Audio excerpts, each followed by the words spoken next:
better than you at everything. Those 5 words have been pounding in my head like a drum I can't turn off. They didn't come during a fight. They didn't come in anger.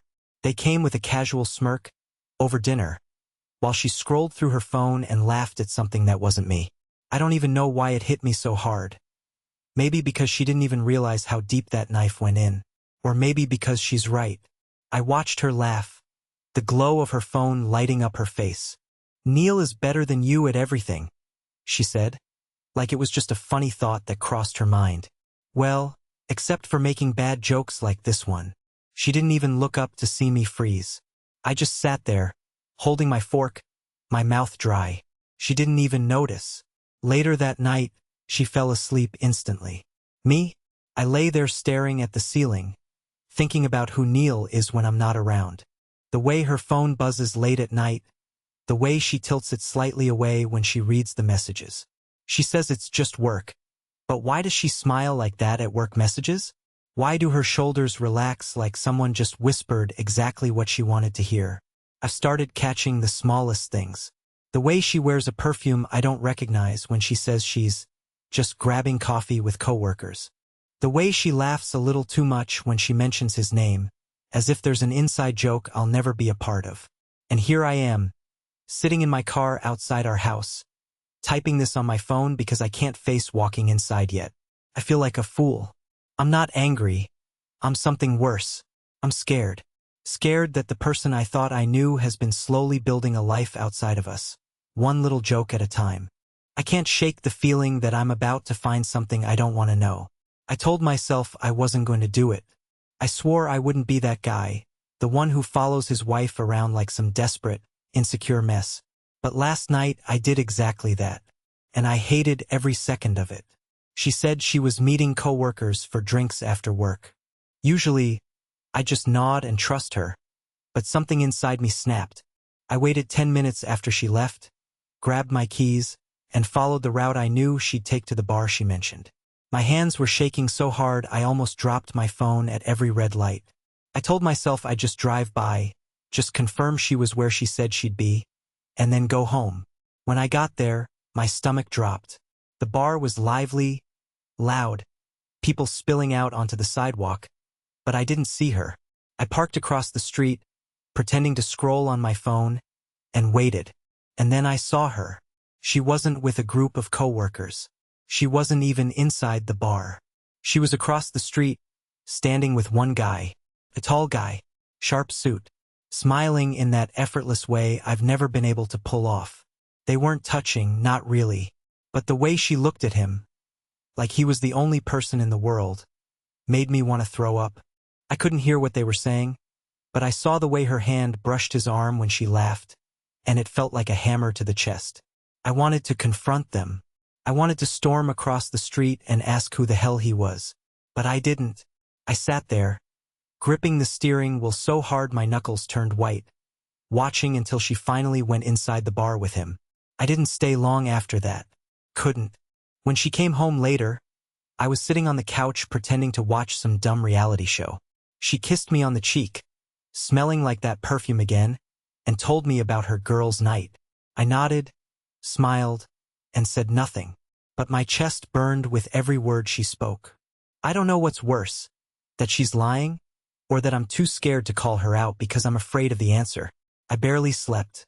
I keep seeing her smile at him, like I've been replaced, like I was never enough in the first place. Something's happening, and I think it's only a matter of time before I find out exactly what it is. I've always told myself that snooping through someone's phone is a line you don't cross. I used to think it was pathetic, desperate, something only insecure people did. But now, I guess I'm one of them. The thing is, I didn't even plan it. I swear I didn't. It just happened, like fate shoved the truth right into my face. It was Saturday morning, and she left her phone on the counter while she took a shower. Usually, her phone is glued to her hand or flipped face down like the screen is some portal I'm not allowed to look at. But this time it was there, buzzing. One buzz, then another, the same name popping up over and over again. Neil. I stared at the screen for a good 30 seconds, trying to convince myself to just walk away. But I didn't. My hand moved on its own, and before I knew it, I unlocked her phone. My heart was pounding so hard I thought I'd pass out. The first thing I saw was a message that made my stomach twist into a knot. "Last night was the best. You really know how to make me laugh." Followed by a winking emoji. My breath caught in my throat. I scrolled up, my hands trembling, and every single message felt like a blade cutting into me. It wasn't explicit, "No, I love you," or anything like that. But there was an intimacy there that made me feel like a stranger in my own marriage. There were inside jokes about me, about my bad cooking, about how I couldn't fix a light bulb if my life depended on it. I read one line that said, "Don't tease him too much. He tries, poor guy." Poor guy. That's me, apparently. The pathetic husband who thinks everything is fine while she laughs with him behind my back. I put the phone back exactly where I found it, but my hands were shaking so badly I nearly dropped it.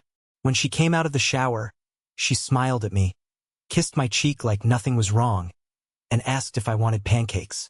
I just nodded. I couldn't even look at her. The worst part? I didn't confront her. I wanted to. I wanted to scream and throw the phone on the floor and demand answers. But all I did was sit there, eating pancakes I couldn't taste, feeling like I was watching my life unravel in slow motion. Now I can't stop thinking. If this is just the stuff she texts him, what happens when I'm not around? What has already happened that I don't know about? I'm scared of the answer, but I know I can't unsee what I saw. I can't go back to pretending everything's fine. The more I try to push this out of my head, the deeper it digs its claws in. I can't look at her without hearing those messages in my mind, replaying them over and over. It's like every normal thing she does now has this sinister undertone. When she laughs, I wonder if it's his jokes that are echoing in her head. When she checks her phone and smiles, I see that winking emoji staring back at me. I feel like I'm living with someone I don't know anymore. Someone who smiles at me but has her heart somewhere else. I've started noticing small things that never bothered me before, but now they feel like pieces of a puzzle I can't quite put together. She's been staying late at work more often, claiming deadlines and team meetings that sound just believable enough to not argue with. Last night she came home with her hair a little too messy, her lipstick smudged just enough to make my stomach churn. I wanted to ask, I really did, but the words caught in my throat. Instead, I just nodded when she said she was tired and needed to go straight to bed. I hate what I've become. This version of me that watches her like a stranger, waiting for a slip, a sign, anything. I've even started keeping track of her excuses, like some obsessive detective. Tuesday, late because of team drinks. Thursday, work dinner with the manager. Saturday, coffee with the girls. But when I casually ask for details, her answers are clipped and vague, like she's memorizing lines for a play, and I'm not supposed to question the script. 2 nights ago, I did something I'm not proud of. I drove to her office parking lot and waited. It was almost midnight. I told myself it was just to see, but deep down I knew I was hoping to catch something. Anything. My heart was in my throat the entire time. My hands gripping the steering wheel so hard they hurt. I saw her car, but I didn't see her. Instead, I saw a tall figure, Neil? Maybe? Walking out of the building with her. They didn't hold hands, but their body language told me more than I wanted to know. She looked lighter, brighter, like the weight she carries at home disappears around him. I left before they saw me. I couldn't face whatever I might witness if I stayed. But that image of her walking next to him, smiling, has been burned into my brain. I can't sleep without seeing it. I can't sit across from her at dinner without wondering if she's replaying that night in her head. I've been toying with the idea of confronting her, of throwing every suspicion onto the table and demanding the truth. But every time I try to picture it, I see her looking at me with that cold, detached pity that says, "You're not enough." And I'm not ready to see that look. Not yet. Instead, I've decided to do something worse. Something that will either give me peace or shatter me completely. I'm going to catch her in the act. Not by guessing, not by imagining, but by seeing with my own eyes. I'm planning it, quietly, like a coward, waiting for the perfect moment to know the truth. The thing is, the more I dig, the more I realize there's something I don't understand. This isn't just about a few texts or a stupid joke anymore. There's something else going on. Something darker I can't quite put my finger on. And I'm terrified that when I find out, I'll wish I'd left it all alone. I've been playing the quiet husband role for weeks now, nodding, smiling, pretending I'm oblivious while every cell in my body is screaming that something's wrong. Last night, I stopped pretending. It wasn't some heroic moment of courage. It was desperation, the kind that makes your stomach twist and your brain whisper that you're running out of time. I had to know. I had to see it for myself, no matter how much it hurt. Dara mentioned, casually over breakfast, that she'd be working late again. Big deadline, she said, avoiding my eyes as she stirred her coffee. I smiled, told her good luck, but inside, I was already planning. I waited until she left for work, then spent the entire day pacing, convincing myself this was the night I'd finally stop guessing. When evening came, I parked my car 3 blocks away from her office, in a spot where I could see the back entrance. It was raining, the kind of relentless drizzle that soaks through your clothes and chills you to the bone, but I barely noticed. My heart was pounding too hard, my mind racing with every scenario I didn't want to imagine. I watched people leave, groups of coworkers laughing as they headed to their cars, umbrellas bobbing in the rain. No, Dara. It wasn't until 10:17 p.m. that I saw her. She wasn't alone. She stepped out of the building with him, the same tall figure I'd seen before. Neil. I knew it was him without even needing to ask. He was carrying his jacket over his arm, his shirt damp from the rain, and he was smiling at her in a way that made me feel physically ill. And Dara? She looked at him like he was the only thing keeping her alive. I stayed low in my car, gripping the steering wheel like it was the only thing tethering me to the earth. They didn't get into separate cars like I expected. They walked down the street together, close, too close, until they reached a quiet corner near the parking lot. I could see the way she tilted her head when she laughed, the way her hand brushed against his arm like it belonged there. And then, I swear I felt my chest cave in. She leaned in, just slightly, close enough that he touched her face. I don't know if they kissed. I couldn't breathe long enough to keep watching. I almost opened the car door. I almost ran at them like a lunatic. But instead, I froze. My entire body locked up, as if moving would make it real. I stayed there for what felt like hours, my mind tearing itself apart. Finally, I started the car and drove home. I don't even remember the drive. I just remember pulling into our driveway, sitting there in silence, my hands still gripping the wheel like they were part of me. When she came home an hour later, she smelled like rain and a faint hint of his cologne, something I've never worn. She kissed me on the cheek and smiled, saying, "Long day. I'm exhausted." I forced a smile, swallowed the acid in my throat, and said nothing. But something broke in me that night. I can't keep pretending. I'm planning my next move, something bigger than just watching from the sidelines. I need to know exactly how far this goes, even if it means tearing my heart out in the process. Because right now, I feel like I'm living with a stranger, and I can't survive like this much longer. The morning after that night felt like waking up in a different reality. I stared at the ceiling, listening to the sound of Dara humming in the kitchen, and it was like I was hearing a stranger. Every sound she made, every movement, felt like an act she was putting on for my benefit. I could still see her with him in the rain, his hand brushing her face like it belonged there, and I wanted to scream, but I didn't. Instead, I smiled like a coward when she brought me coffee, pretending to be half asleep while my mind spun with questions that wouldn't leave me alone. By midday, I decided I couldn't just sit here anymore. I had to do something, even if it meant crossing every line I swore I'd never cross. So when Dara went out to run errands, I did the one thing I've never done before. I took her spare car key from the drawer and checked her car. It felt ridiculous at first, like something out of a bad detective movie, but my gut told me I'd find something. And I did. There was a folded receipt tucked between the seat and the console. A restaurant I didn't recognize. Not somewhere she's ever mentioned.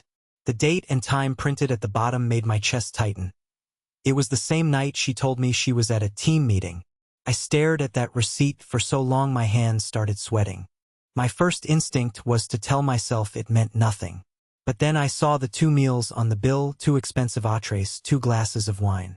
It wasn't a group dinner. It wasn't work. I put the receipt back exactly where I found it, my mind spinning like a hurricane. Every part of me wanted to confront her the second she walked through the door, but a voice in my head told me to wait, to be smart. I needed more than just a piece of paper. I needed to know the truth, the full truth, even if it ripped me apart. That night, I acted like everything was fine. I laughed when she told me a story about work, even though I barely heard the words. I watched her, really watched her, noticing how she avoided my gaze whenever her phone buzzed. I counted the seconds she spent typing out a reply, the slight smile tugging at her lips before she quickly set the phone down. I felt like I was going insane, measuring her every move like some paranoid investigator. After she fell asleep, I did something I never thought I'd do. I waited until her breathing was steady. Then I slipped her phone out from under the pillow. My hands were shaking as I opened it. I scrolled past the messages I'd already seen, deeper this time, into the threads she probably thought I'd never look at. And that's when I found it, a photo of the two of them. Not a selfie, not anything overtly intimate, but a candid shot someone must have taken at that restaurant. She's smiling at him like I haven't seen her smile at me in years, her hand resting on the table just inches from his. It wasn't incriminating, not enough to prove anything beyond what I felt in my gut, but it was enough to make my vision blur with anger. I put the phone back, quietly, like a thief sneaking out of a house he doesn't belong in. I barely slept. I lay there next to her, staring at the ceiling, wondering how we'd gotten here, how the woman I built my life around could look at someone else like that. I've decided something, though. I'm not just going to watch this play out anymore. I'm going to make her tell me the truth. And if she won't, I'll find it myself, no matter how ugly it gets. Because I'd rather be crushed by the truth than slowly suffocated by lies. I couldn't take the silence anymore. Every minute spent pretending everything was normal felt like I was choking. Dara moved through the house like nothing had changed, like she didn't see the suspicion dripping off me with every glance I gave her. The nights were the worst. I'd lie there beside her, listening to her breathing, wondering if she was dreaming about him, if my presence next to her was nothing more than a fading obligation. I realized I couldn't live like this anymore. I needed the truth, even if it broke me. So I came up with a plan. It wasn't noble or clever. It was the desperate idea of a man who's already losing everything. I'd let her think I was gone for the weekend. I told her my friend Caleb invited me to a fishing trip 2 hours away, and I sold it with a fake phone call loud enough for her to overhear. She bought it. She even smiled when she kissed me goodbye Friday morning, the kind of soft, distracted smile that made me feel like I was vanishing right in front of her. Instead of leaving town, I checked into a cheap motel about a mile from our house. It was the kind of place that smelled like stale cigarettes and regret, but I didn't care. I spent the first few hours pacing the room, rehearsing every possible scenario I might face. Would she invite him over? Would she go to see him, thinking I was gone? My stomach twisted with every what if. But I stayed put, waiting. Around 8 p.m., my phone buzzed. A text from Dara. Hope you're having fun. Don't worry about me. I'll just relax tonight. It should have been a normal, harmless message, but all I could read was the unspoken freedom she was enjoying while I sat there suffocating in that motel room. I waited 15 minutes, then left, my heart pounding like I was heading into a war zone. I parked a few houses down from ours, lights off, watching. First, nothing happened. The house looked the same as always, warm and quiet. But then, just after 9 p.m., a car I didn't recognize pulled up to the curb. My pulse shot through me like a gunshot. It wasn't Neil. I'd seen photos of him.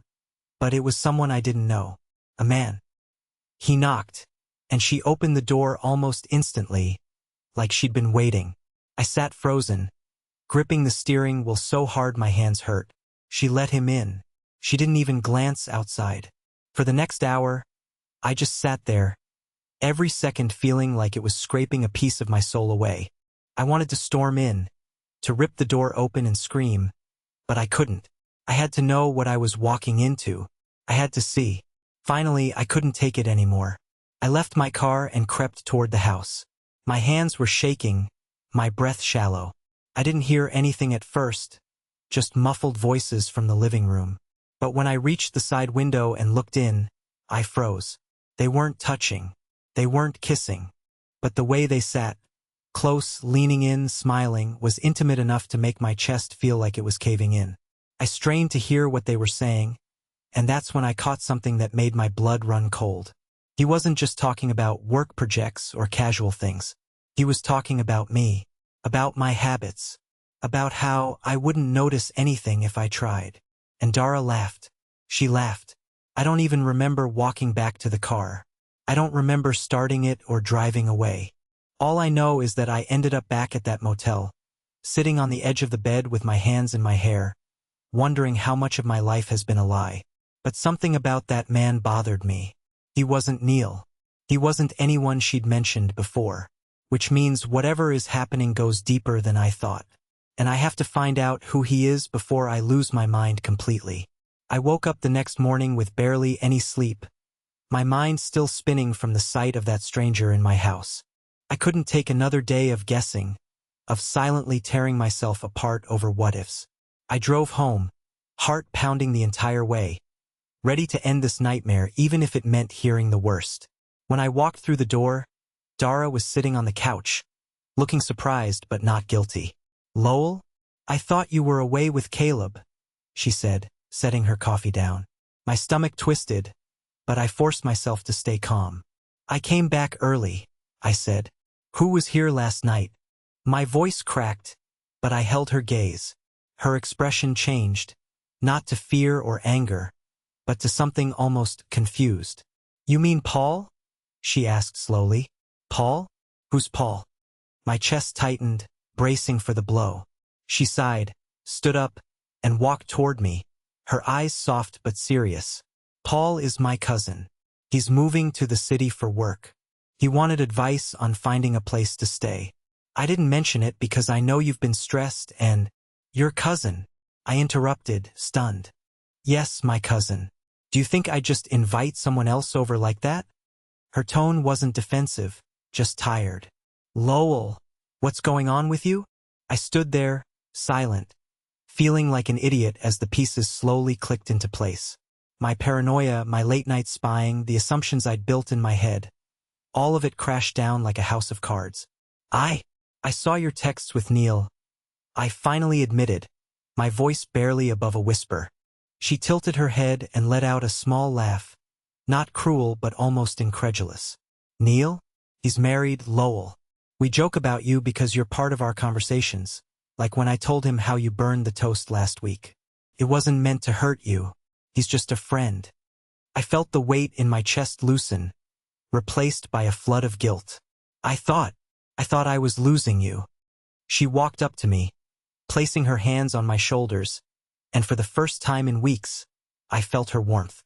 "You're not losing me," she said softly, "but you've been pulling away, shutting down instead of talking to me. You could have just told me how you felt." I didn't realize I was crying until she brushed my cheek with her thumb. I told her everything. The joke that haunted me, the nights I couldn't sleep, the stupid motel plan. She listened, really listened, and instead of being angry, she pulled me close and whispered, "You're an idiot, but you're my idiot." That night we talked for hours, more than we had in months. We laughed about my ridiculous detective work and promised to be better about communicating, no matter how small or stupid something might seem. For the first time in weeks, I slept peacefully beside her, knowing I hadn't lost her. If anything, I think I might have found her all over again.